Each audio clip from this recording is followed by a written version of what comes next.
মক্কা শরীফ থেকে সরাসরি না গিয়ে আল্লাহ তাআলা তাকে বাইতুল মাকদিস হয়ে উপরে নিয়ে যাওয়া এবং সেখানে মধ্যে মধ্যে অনেকগুলো ঘটনা ঘটেছে, যার কিছু অংশ আমরা বলেছিলাম।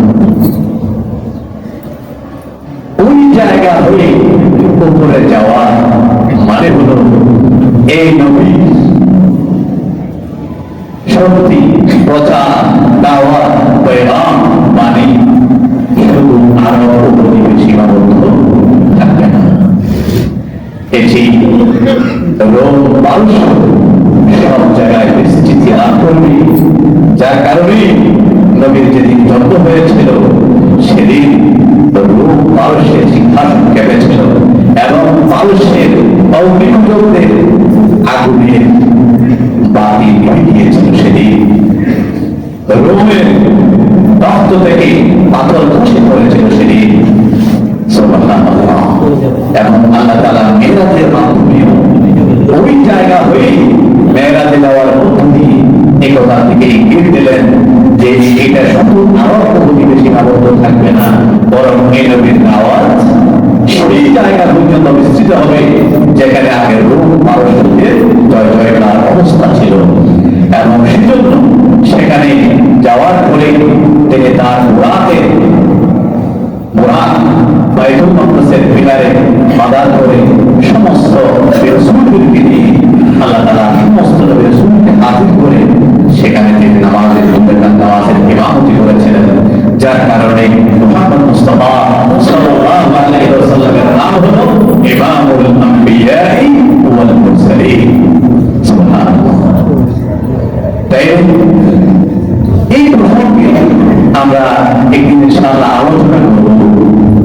আমাদের সমাজে স্বল্প অল্পবিদ্যার কারণে, বিভিন্ন সঠিক জ্ঞান না থাকার কারণে, কোরআন সুন্নাহর অগাধ জ্ঞান গভীরভাবে মনোনিবেশ না করার কারণে আমরা সিম্পল একেবারে ছোটখাটো বিষয়টি তুচ্ছ ঘটনাকে কেন্দ্র করে কথা না বুঝে আমরা ক্ষিপ্ত হয়ে যাই, ভাই ভাই মারামারি হানাহানিতে লিপ্ত আছে।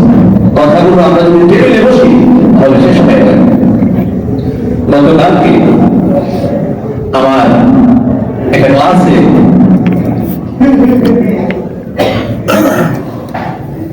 10টা পাঠ আছে। 10 পাঠের মধ্যে তাদের হোমওয়ার্ক ছিল, বাড়ির কাজ ছিল গতকালকে, অর্থাৎ পরশুদিন দেওয়া হয়েছিল আর কি, যে 7, 8, 9, 10 এই পাঠগুলোর এই অনুশীলনীগুলো আপনারা সমাধান করে আসবেন। এখন এক ছাত্র একটু মাঝে মধ্যে অলসতা করতে পারে সেমিস্টারে, সেই হিসাবে সে তো আমার চোখের উপর আছে। তাকে যখন জিজ্ঞেস করলাম তুমি কয়টা করছো, সে বলছে 4টা করছি। 4টা করছে, আমার তো রাগ ছিল। আমি মনে করছি কি সে টোটাল 10টা থেকে যেগুলো যে 10টার মধ্যে 6টা আমরা আগে করে ফেলেছি, 7, 8, 9, 10 আজকে করার কথা, ও সর্বমোট 10টা থেকে 4টা করেছে। আমি খুব ক্ষিপ্ত হয়ে গেলাম।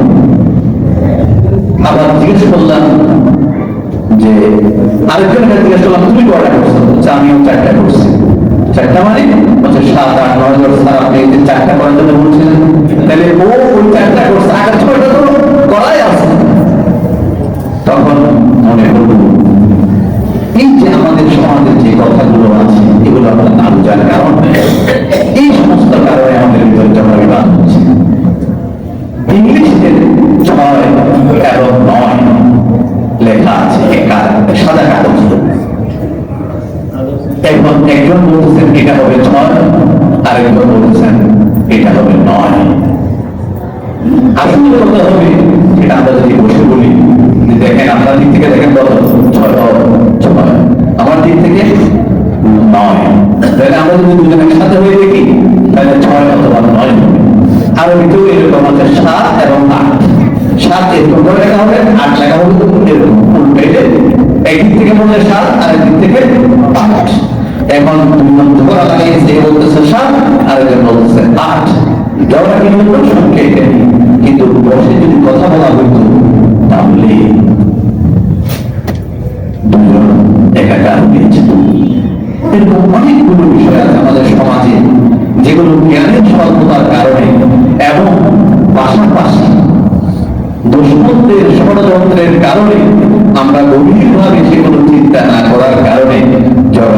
পেয়ে যাচ্ছি। ওখান থেকে অন্যতম হলো এই বিষয়টা।